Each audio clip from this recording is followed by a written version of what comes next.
मित्रों, आपस्तंभ धर्मसूत्र में व्याख्या है, ब्राह्मण दाहिनी भुजा कान की ऊंचाई तक उठाकर, क्षत्रिय वक्षस्थल की ऊंचाई तक, वैश्य कमर की ऊंचाई तक तथा शूद्र दोनों हाथ नीचे की ओर जोड़कर प्रथम प्रणाम करे।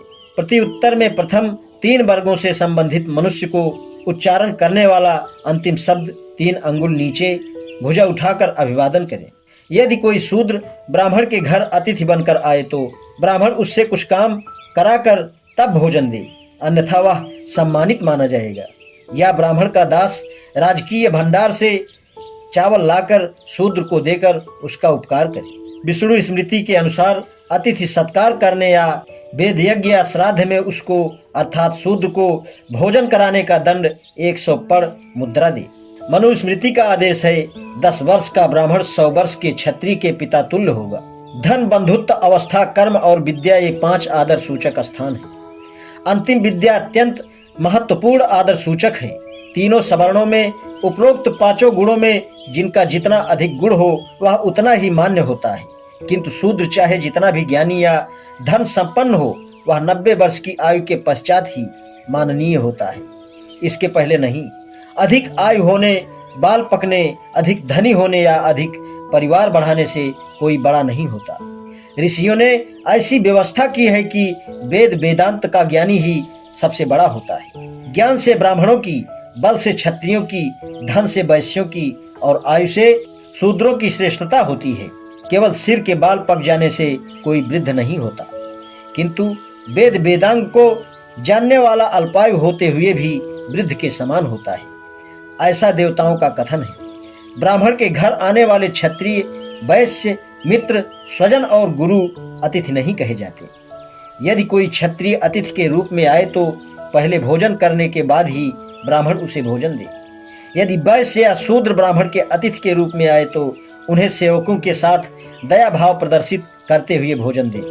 आपस्तंभ धर्मसूत्र के अनुसार क्षत्रिय के हत्यारे को 1000 गायें, वैश्य के हत्यारे को 100 गायें तथा शूद्र के हत्यारे को 10 गायें ब्राह्मण को दान कर प्रायश्चित करना होगा। गौतम धर्मसूत्र के अनुसार क्षत्रिय द्वारा ब्राह्मण को आपस्तंभ कहने पर 100 कांस्य पड़ अर्थात मुद्रा, आघात करने पर उससे दुगना अर्थदंड है।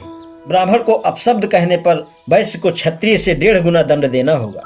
इसके विपरीत ब्राह्मण क्षत्रिय को अपशब्द कहे तो वह आधा अर्थात 50 कांस्य पड़ देगा।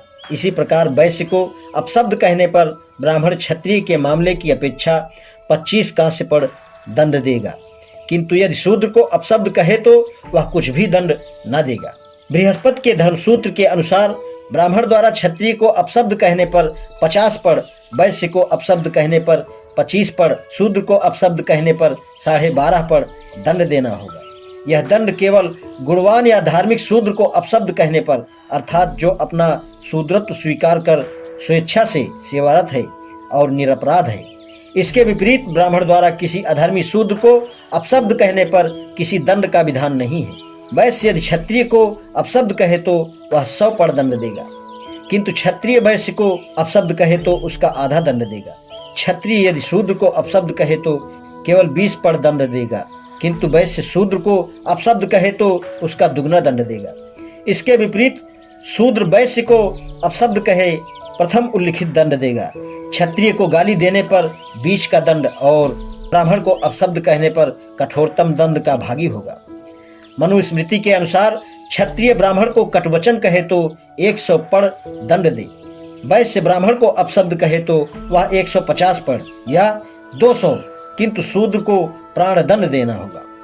इसके विपरीत यदि ब्राह्मण क्षत्रिय का अपमान करे तो 50 पड़, वैश्य का अपमान करे तो 25 पड़, किंतु शूद्र का अपमान करने पर केवल 12.5 पड़ दंड देना होगा।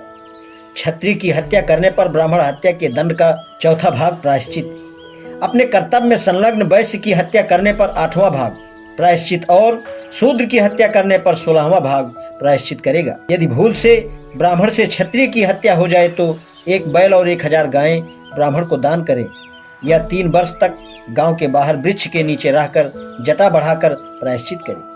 अपनी वृत्ति में संलग्न वैश्य की अनजाने में हत्या करने पर ब्राह्मण 1 वर्ष तक प्रायश्चित करे और 101 गायें ब्राह्मणों को दान करे, किंतु शूद्र का अनजाने में वध हो जाने पर 6 मास तक प्रायश्चित करे या 1 बैल और 10 सफेद गायें पुरोहित को दान करे।